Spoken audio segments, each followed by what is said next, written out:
আমরা আপনাদেরকে সহযোগিতা করব, আপনারা সঠিক পথে আসুন। বাঁকা পথে গেলে এর মাসুলটা আপনাদেরকেই গুনতে হবে। যে নির্বাচন অনুষ্ঠিত হয়েছে সেই নির্বাচনের ব্যাপারে বিভিন্ন মহল থেকে কথা এসেছে। আমরা উদ্বিগ্ন যে ইলেকশন ইঞ্জিনিয়ারিং এর মধ্য দিয়ে নির্বাচন আমরা চেয়েছিলাম একটি সুষ্ঠু নির্বাচন হবে, কিন্তু তা প্রশ্নবিদ্ধ হয়েছে। এরপরেও নির্বাচিত সরকার ক্ষমতায় আসার পর থেকে দেশে আইন শৃঙ্খলার চরম অবনতি আমরা দেখতে পাচ্ছি।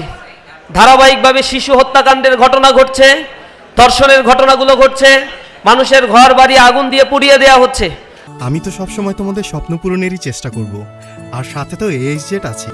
এই ডিগ্রিটা তোমাদের জন্যই, তোমরা না থাকলে এটা কখনোই সম্ভব হতো না।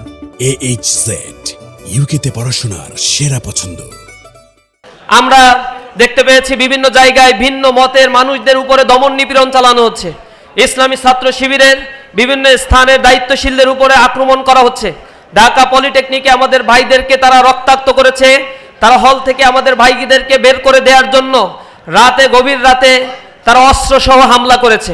আমরা দেখতে পেয়েছি গতকাল জগন্নাথ বিশ্ববিদ্যালয়ে সাংবাদিক সমিতির নির্বাচনকে কেন্দ্র করে সাংবাদিক সমিতিতে আধিপত্য বিস্তার করার জন্য সেখানে ছাত্রদলের বিশ্ববিদ্যালয় শাখার নেতৃবৃন্দ, সভাপতি, সেক্রেটারির নেতৃত্বে সেখানে সাংবাদিক নেতৃবৃন্দের উপরে হামলা করা হয়েছে। অসংখ্য সাংবাদিক সেখানে আহত হয়েছে।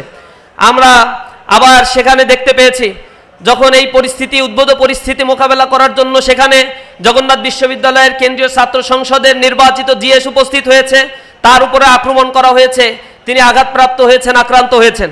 আমরা এ জাতীয় হীন কর্মকাণ্ডের তীব্র নিন্দা এবং প্রতিবাদ জানাই। আমরা সরকারকে বলতে চাই, অনতিবিলম্বে যদি আপনাদের এ জাতীয় হিংসাত্মক কার্যক্রম থেকে আপনারা বিরত না হন, তাহলে জুলাই বিপ্লবের যে চেতনা, আমরা যে বৈষম্যহীন বাংলাদেশ চেয়েছিলাম, সেই চেতনাকে ধারণ করে আমরা আবারও এই রক্তচক্ষুর বিরুদ্ধে জাগ্রত ভূমিকা পালন করব ইনশাআল্লাহ। আমরা তাদেরকে স্পষ্টভাবে বলতে চাই, সরকার রাষ্ট্র পরিচালনা করবে, আমরা সরকারকে রাষ্ট্র পরিচালনার ক্ষেত্রে সর্বদিক থেকে সহায়তা করতে প্রস্তুত রয়েছি। কিন্তু ক্যাম্পাসে আর কোনো গণরুম, গেস্টরুম কালচার, ফ্যাসিবাদী মনোভাব, দমন নিপীড়ন, হত্যাযজ্ঞ আর পুনরায় যদি কেউ পুনরাবৃত্তি করতে চায়, ছাত্রদের অধিকার হনন করে হল দখলের রাজনীতি যদি কেউ করতে চায়, তাহলে তাদেরকে যথোপযুক্ত ব্যবস্থা গ্রহণের জন্য বাংলাদেশের ছাত্র সমাজ প্রস্তুত রয়েছে। যদি সরকারের বোধোদয় হয়, জুলাই বিপ্লব থেকে তারা শিক্ষা গ্রহণ করে, তাহলে তারা এই জাতীয় কার্যক্রম থেকে ফিরে আসবে। আমরা সরকারের প্রতি আজকের এই প্রোগ্রাম থেকে আহ্বান জানাই, জুলাই বিপ্লবের সবচেয়ে বেশি বেনিফিশিয়ারি হচ্ছে এই বিএনপি সরকার, যারা এদেশের রাজনীতিতে মাইনাস হয়ে গিয়েছিল, যাদের নেতৃবৃন্দ দেশে রাজনীতি করার অধিকার থেকে বঞ্চিত হয়েছিল।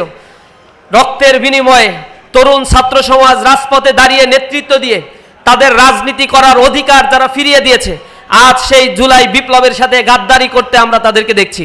আমরা স্পষ্টভাবে তাদেরকে বলতে চাই, আমরা যখন দেখি তাদেরকে যে তারা জুলাই সনদ বাস্তবায়নের ক্ষেত্রে গড়িমসি করে, আমরা যখন দেখি গণভোটের রায়, যেই রায় আপামর জনতা প্রদান করেছে, সেই রায়ের ক্ষেত্রে হাইকোর্টকে ব্যবহার করে সেই রায়কে পরিবর্তনের ষড়যন্ত্র করে, তখন ছাত্র সমাজ উদ্বিগ্ন হয়ে পড়ছে।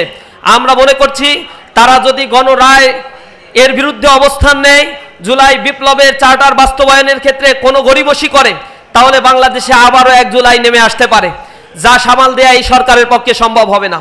চারিদিকে সিন্ডিকেট তৈরি করে রাখা হয়েছে, দখল বাণিজ্য করা হচ্ছে, দ্রব্যমূল্যের ঊর্ধ্বগতিতে জনজীবন আজ বিপর্যস্ত হয়ে পড়েছে। আমরা সরকারকে বলতে চাই, জনগণের মধ্যে স্বস্তি নিয়ে আসার জন্য যদি আপনারা আপনাদের কার্যক্রমগুলো পরিচালনা করেন, আমরা ইসলামী ছাত্র শিবির আপনাদেরকে সহযোগিতা করতে বদ্ধপরিকর। আমরা দেশে শান্তি, স্থিতি অবস্থা এবং ইনসাফের অবস্থা কায়েম করতে বদ্ধপরিকর। সুতরাং আমরা আপনাদেরকে সহযোগিতা করব, আপনারা সঠিক পথে আসুন। বাঁকা পথে গেলে এর মাসুলটা আপনাদেরকেই গুনতে হবে।